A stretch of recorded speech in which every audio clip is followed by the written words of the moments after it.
I will give $100 million to whoever gets me out of here.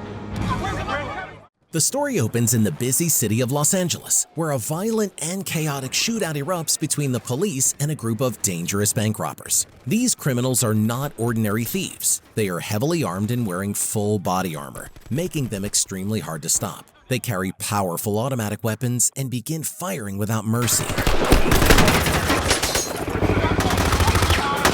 The police, caught off guard, try to defend themselves with only their handguns, but they are clearly outmatched. Dude, are these cops seriously going in with just pistols? This is basically a Michael Bay movie already. Where's the cavalry?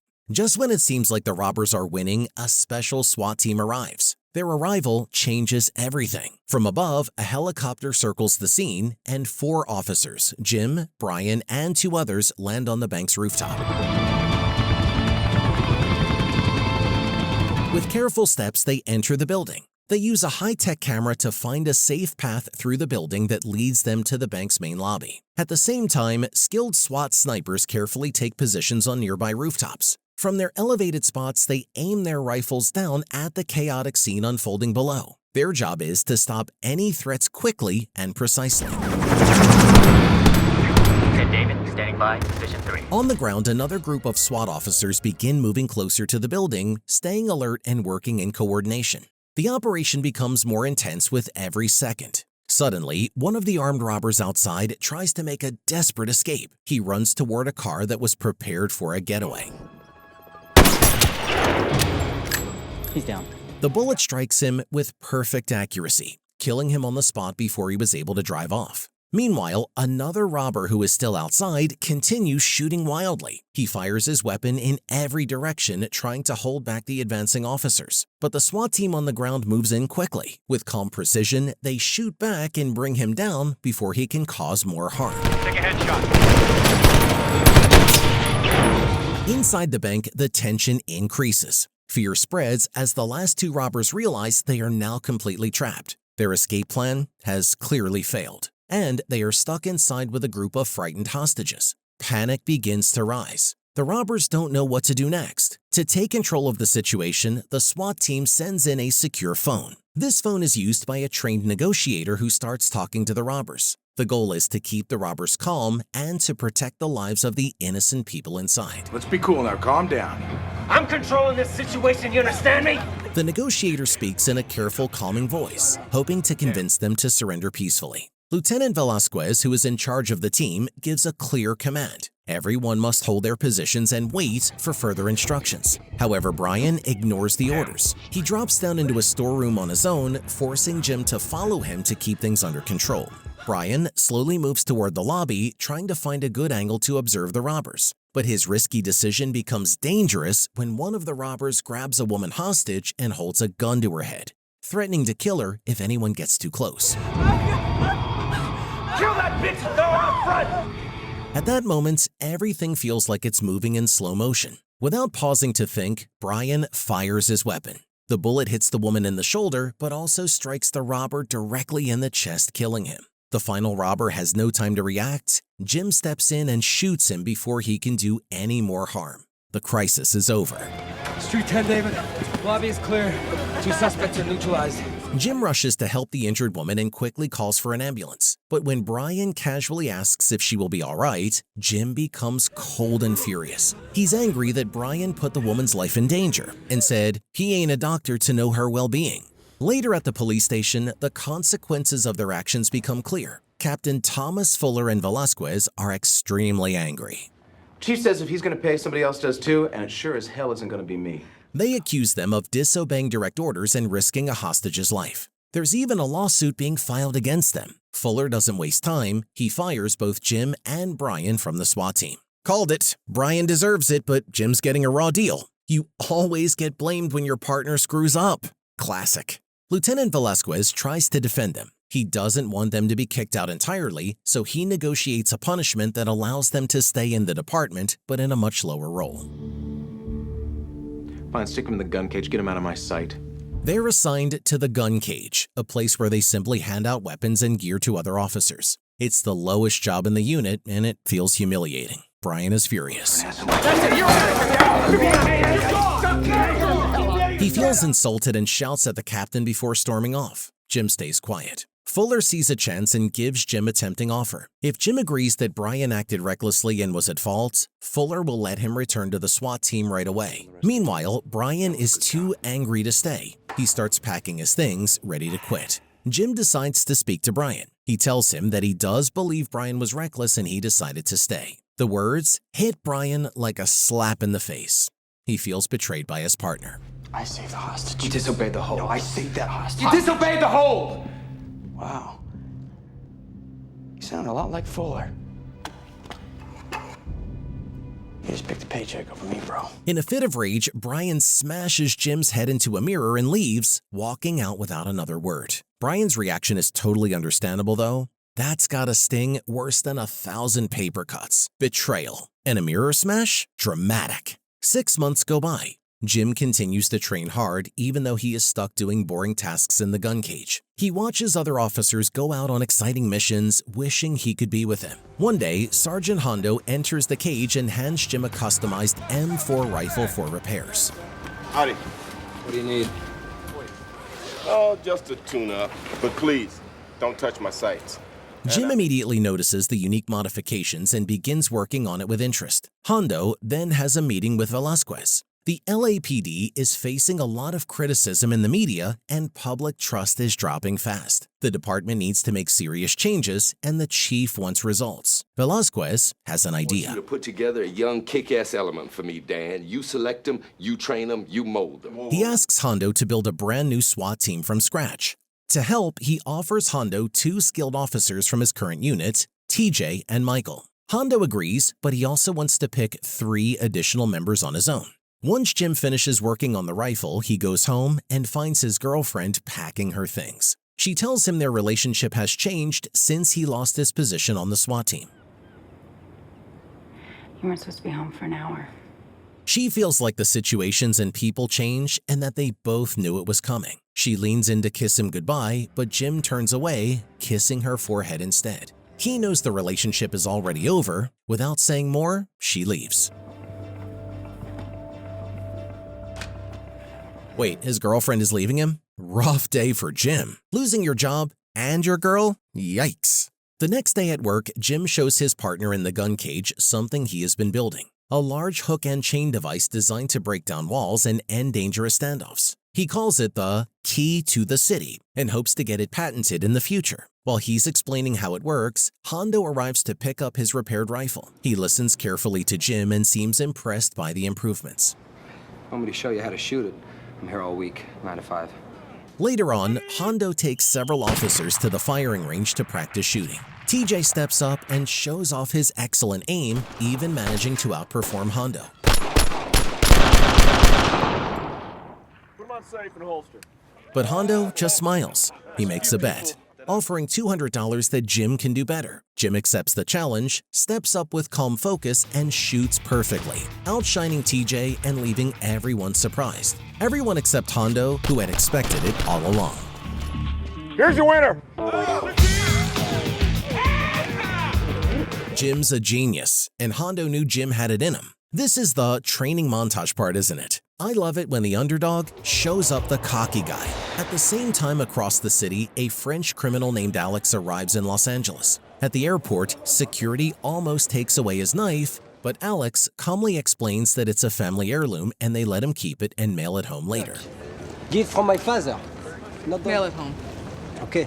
Outside, his men are waiting for him. They hand him a fake passport to use later. New bad guy alert. French accent. Family heirloom knife. Definitely a villain. Airport security letting him keep that knife is wild, though. Where do you want to go? It's my uncle's birthday. Without delay, Alex heads to a restaurant where his uncle is having a birthday celebration. Meanwhile, back at the station, Hondo asks Jim to drive him around for the day. Their goal is to find the remaining members for the new SWAT team. Their first stop is Officer Deke, who is already busy chasing a suspect through the city streets. 115 in full pursuit. Suspect headed south, west of Defiance. Hondo and Jim don't just watch, they jump in and help. They sprint through narrow alleys and crowded roads, eventually helping Deke catch the suspect. Deke is annoyed at first. He wanted to catch the suspect by himself. But once Hondo offers him a place on the new team, Deke begins to calm down and listen. Pack your bags. You're coming to SWAT school. SWAT school? The new team is slowly coming together, and Jim's journey is just beginning again. The next candidate considered by Hondo and his team for the new SWAT lineup is a disciplined and courteous officer known for his unwavering adherence to protocol. Despite his clean record and polished demeanor, Hondo is unimpressed. To him, the officer's rigid attitude and textbook behavior suggest he lacks the grit needed for the chaotic and often dangerous environment of SWAT. Without much discussion, the man is dismissed. No. Their final option is Chris, a Metro officer with a solid reputation and a history of applying to SWAT multiple times. She has passed all the required tests but has never been accepted. The reason lies in a string of complaints from suspects who accused her of using excessive force. Internal Affairs views her file as problematic, but Hondo sees something others overlook. He sees promise. When they arrive to observe Chris in action, they find her partner beside a badly beaten suspect. His face is bruised and swollen, evidence of a brutal takedown. While scanning the area, Hondo asks about Chris and is caught off guard when he realizes that Chris is short for Christina. He had assumed she was a man. What are you looking for? Chris Sanchez. I'm Chris Sanchez. At that moment, the truth clicks. Chris isn't being passed over because of her record, but because of her gender. Fuller, the commanding officer, likely doesn't want a woman on the SWAT team. Hondo speaks to Chris directly about the complaints against her. She doesn't shy away from the truth. She explains that the majority of the accusations came from aggressive male suspects who simply couldn't stand being subdued by a woman. Hondo appreciates her honesty and toughness. Impressed, he offers her a place on the team. I'm sick and tired of these bullshit complaints because some vato doesn't like getting thrown to the pavement by a woman. So you still want to work SWAT? Yes, a strong female character. And Hondo calling out the sexism? Love to see it. Chris is going to be a total badass. I can feel it. Back at headquarters, Jim confronts Hondo seeking clarity on his role in the recruitment process. Hondo challenges Jim, asking if he truly wants to be part of the team. Jim hesitates, aware that Captain Fuller might not approve. Hondo then tests Jim's loyalty by inquiring if he betrayed Brian. Jim firmly denies any betrayal, leading Hondo to grant him the final position on the squad. You let me deal with that paper-pushing punk. I want you on my team. During the official team discussion, Fuller predictably rejects both Chris and Jim. However, Hondo stands his ground. Fuller offers a deal. If the team fails SWAT's preliminary trials, Chris returns to subway patrol, and both Jim and Hondo are removed from the course. Confident in his team's abilities, Hondo accepts the challenge. Just give me the team I asked for. You can even call it your shit list team. But when you fail, and you probably will fail, SWAT, off the force. You feel me? Elsewhere at the restaurant, Alex acts friendly, pretending the visit to his uncle is a surprise. But he has no interest in celebrating. He knows his uncle has been stealing money from their criminal organization. After a polite meal and quiet conversation, Alex takes out his knife and silently slits the man's throat and kills his uncle. Don't joke with me, Alec. He then cleans the blade and calmly walks out of the restaurant, getting into a waiting car. However, things don't go as planned. A broken taillight gets his car pulled over by the police. To make it worse, the car is registered to his uncle, who is wanted for past crimes. The police run the license plate, and within minutes, Alex is arrested. Sir, please step out of the vehicle. He tries to bribe the officers, remaining calm and charming, but they don't fall for it. He ends up locked in a jail cell. Dude killed his uncle like it was nothing. Cold-blooded. But a broken taillight? LOL. That's such a lame way to get caught after being a stone-cold killer. Back at SWAT, training commences, revealing underlying tensions. It's disclosed that Jim's ex-girlfriend is Michael's sister, leading to a heated argument between the two men. So, what'd you do to my sister? Nothing. Yeah, she's all broken up over you. Hondo intervenes, redirecting their focus to rigorous training exercises, including infiltration, armor handling, weapons training, physical conditioning, and precision shooting. Initially, the team struggles, but over time, they begin to operate cohesively, each member recognizing and honing their strengths. So hard to get through to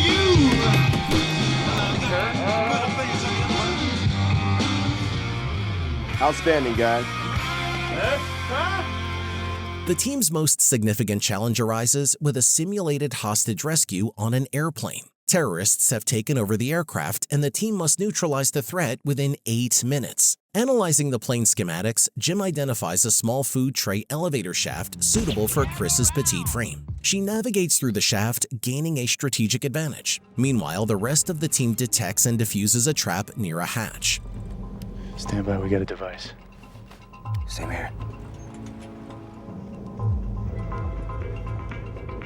On cue, they launch a coordinated attack, successfully subduing all hijackers without any hostage casualties. Despite TJ taking a hit, which would have been fatal in a real scenario, the mission is deemed a success. Clear. 10 David, this is 70 David. We are code 4, all clear. That airplane simulation was intense. Chris, through the food tray elevator, is genius. And they got it done in under 8 minutes. Elite. TJ almost died though.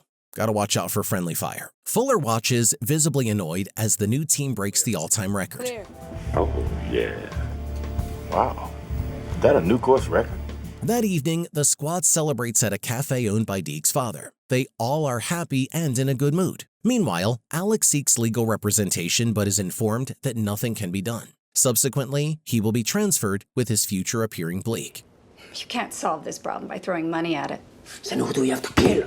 As the night progresses, Chris and Jim head to Jim's favorite bar, where they unexpectedly encounter Brian. Tension fills the air as unresolved issues surface as Brian hears Jim is now in SWAT. Brian departs, smashing a framed photo of him and Jim on the wall, a symbolic act of their fractured friendship.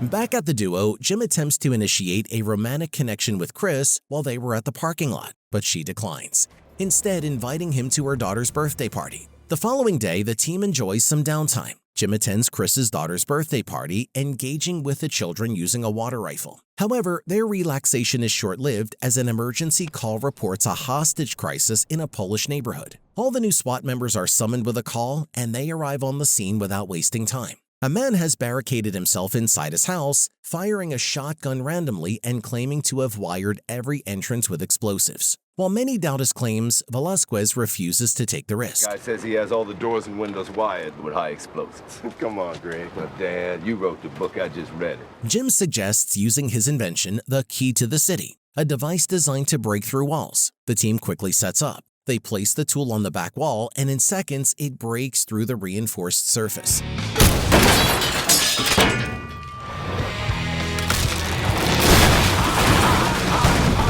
The suspect is exposed and caught immediately. The dangerous standoff ends without injury. Later at the sheriff's office, a deputy digs deeper into Alex's background. The search reveals that Alex is no ordinary criminal. He's an international fugitive wanted in over a dozen countries for crimes like murder, illegal arms trading, and organized crime.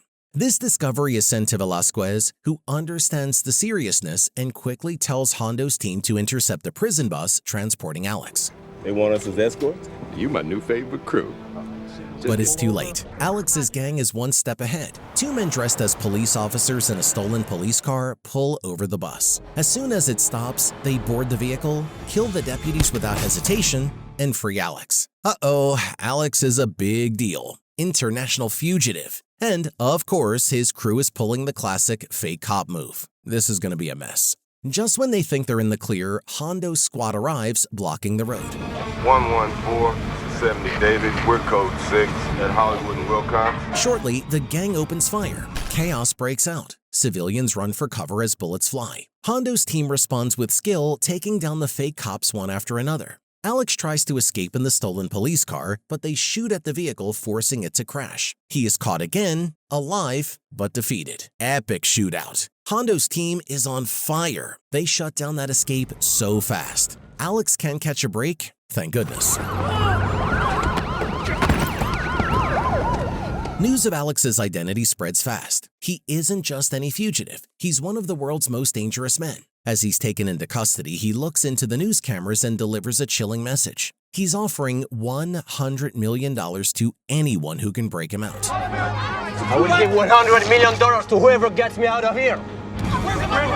The bounty goes viral. Everyone knows he has the funds to make good on that offer. Now, every criminal in Los Angeles is watching, and Hondo's team knows that protecting him just became far more dangerous. $100 million, holy moly, that's a real incentive. This just went from a police procedural to John Wick levels of danger. Everyone's gonna be coming for him now. Are you for real or what, Holmes? Huh? Hey, I'm talking to you. Listen. As Los Angeles buzzes with the news of a $100 million bounty placed by the dangerous fugitive Alex Montel, the SWAT team intensifies their efforts to ensure his secure transfer. The initial plan involves evacuating him via helicopter from the precinct's rooftop. However, as the helicopter approaches, a sniper's bullet strikes it from a distance, causing it to crash and erupt into flames.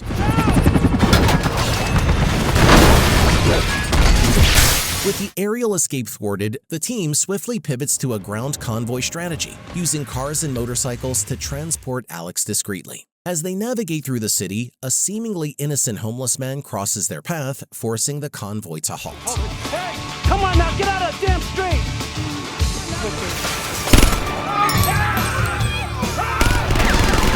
This momentary pause reveals itself as a trap when gang members ambush the convoy with gunfire and smoke grenades. Amidst the chaos, the attackers open the secure transport, only to find a dummy instead of Alex. The real transfer is occurring underground, away from the public eye. They place him into unmarked cars parked a few blocks away from the station. Meanwhile, Velasquez watches everything from a helicopter, keeping track of the real mission, which seems to be going smoothly. What's your location, 10 David? Right on top of it. That's good to know. Yeah.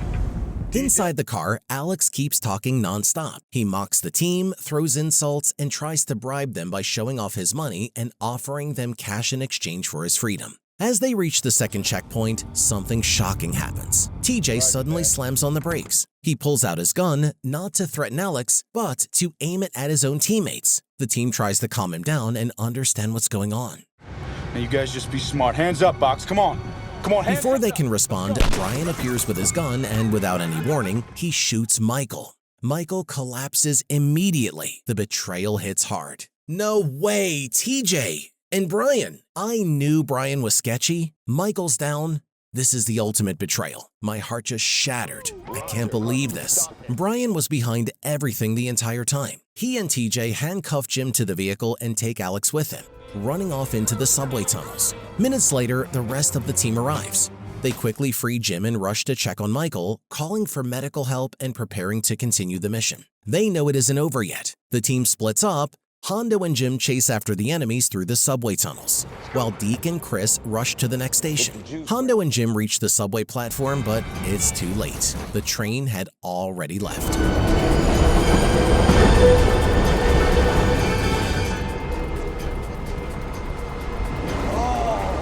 However, even after they contact the station, Deke and Chris call in with strange news. The train never reached the next station. Something is wrong. Both teams head further into the dark tunnels to investigate. Deep inside, they find the train stopped in the middle of the tracks. The lights are blinking, and passengers look scared but unhurt. Hands up! Let me see your hands! Now! Brian and his men are definitely gone, but the frightened train driver points to an open storm drain. It's the only path the criminals could have used to escape. The SWAT team follows, but as soon as they step into the storm drain tunnels, their radios stop working. They are now cut off from communication. At the same time, Fuller is trying to figure out what went wrong. He learns that TJ switched sides and Brian was leading the betrayal. Since he hasn't heard from Hondo's team, he begins to suspect that maybe the whole team is involved in helping Alex escape. His doubts grow when he hears that an unapproved runway has been lit at Hawthorne Airport. It seems like too big of a coincidence. Have we reestablished communication with Hondo's team? Not yet, sir. 70 David, advise your location, please. Believing that Brian is heading there, Fuller sends every available officer to the airport. Radio's out, of course, and Fuller, you dense old man, they're not in on it. He's sending everyone to the wrong place. This is so frustrating, but makes for good drama. Meanwhile, deep underground, Hondo's team continues through the wet and narrow tunnels. As they move forward, a swarm of bats flies past them, adding to the tension. Brian and TJ ahead of them are setting up a deadly trap. So good. This is only gonna slow him down, TJ. This was supposed to be simple snatch and extract. They place a claymore mine connected to smoke grenades, hoping to slow the team down. TJ looks unsure and seems to regret his choices. but Brian is cold and focused. This is straight out of a horror movie now. TJ looks like he's regretting his life choices, but Brian is just pure evil. The SWAT team enters the thick smoke, carefully advancing. Just as Deke steps near the trap, Jim quickly pulls him back, saving him. What's going on? Jim then disarms the mine. Meanwhile, Brian and his group reach the end of the tunnel and lock a heavy gate behind them before slipping away. Soon after, the SWAT team arrives at the sealed gate. Their only way out is blocked. Jim wastes no time. He takes the same Claymore mine, now disarmed, and uses it to blow the gate open. Just then, their radios begin to work again. Hondo quickly contacts Fuller and explains everything. He also requests transportation, but Fuller, still suspicious and unsure if he can trust the team, refuses to approve any help and orders them to stop. For all I know, you're in on this. I got a good mind to bring you in. Like hell. Come on, let's go. Hondo ignores the command. The team sees no other choice. They take over a passing limousine and speed toward their new target. As they drive through the city, Chris notices something strange: a jet flying very low in the sky. They quickly realize that the airport distraction was a trick. Brian's real plan is to use a private jet waiting on the 6th Street Bridge. That's our boy, that's our boy! He's setting down. Yeah, but where? I don't know. Follow that jet. The team immediately changes direction to intercept him. On the bridge, Brian and his crew forced the jet's owners to let them on board. They threw out the gentleman while they forcefully made the lady to stay with them on the jet. The jet's engines are already warming up, ready for takeoff. The SWAT team arrives just in time, but 2 of Brian's men open fire on them, hoping to make them stop. The SWAT team responded with similar shots, but surely Brian had better plans to stop Jim and his colleagues. He bombs the explosives on the 2 vehicles, creating a wall of fire to block the road. Hondo doesn't stop. He drives the limo straight through the flares, determined not to let them get away.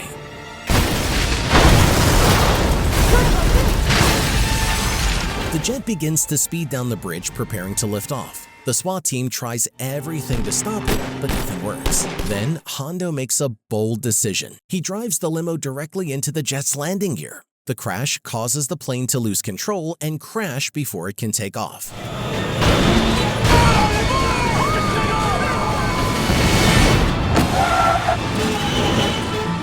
He crashed the limo into the jet. Are you kidding me? That was insane. I literally screamed, "This movie is going all out." A massive gunfight breaks out on the bridge. Bullets fly everywhere as both sides fight fiercely. Chris is shot in the shoulder but keeps on fighting. Alex tries to escape again, but Deke is too quick and captures him before he can get away.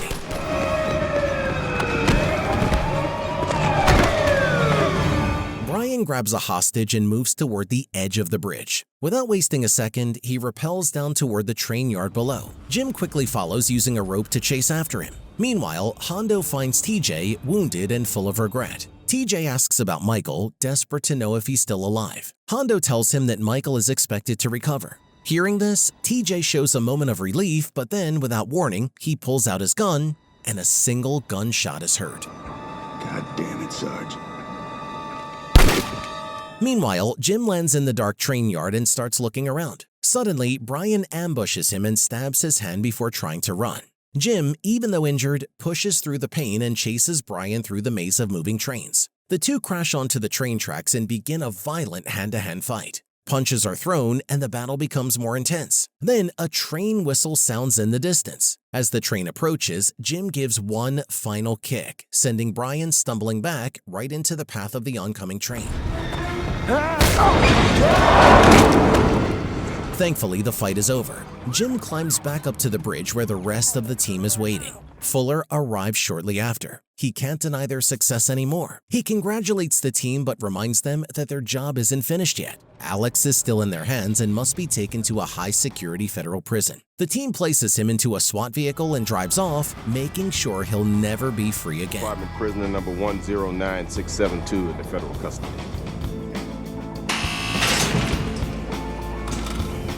After a long and intense operation, the SWAT team finally completed the prisoner transfer. Their bodies feel heavy and their minds are overwhelmed by everything they face during the day. The combination of stress and physical exhaustion weighs down on them like a heavy blanket. For a brief moment, they have time to rest, to breathe, and call their beloved. However, their short break is interrupted by a crackling sound from the radio. A new emergency call comes through. It's a robbery happening right now. They just finished. Give them a break. The radio call immediately after is such a classic action movie move. No rest for the weary, I guess. They've already worked 12 hours more than their regular shift. Hondo mentions how long they've been on duty, but his voice isn't one of complaint. It's simply a statement of fact. They are exhausted, yes, but they are still ready. All units, we have a 211 in progress at the Diamond Mart. Even in their tired state, the strong connection they share as a team is obvious. They exchange quick glances, and then one by one, they nod. Their mission isn't finished yet. They took an oath to protect their city. And even though they're running on empty, their sense of duty gives them the strength to keep going. What the hell? Mount up.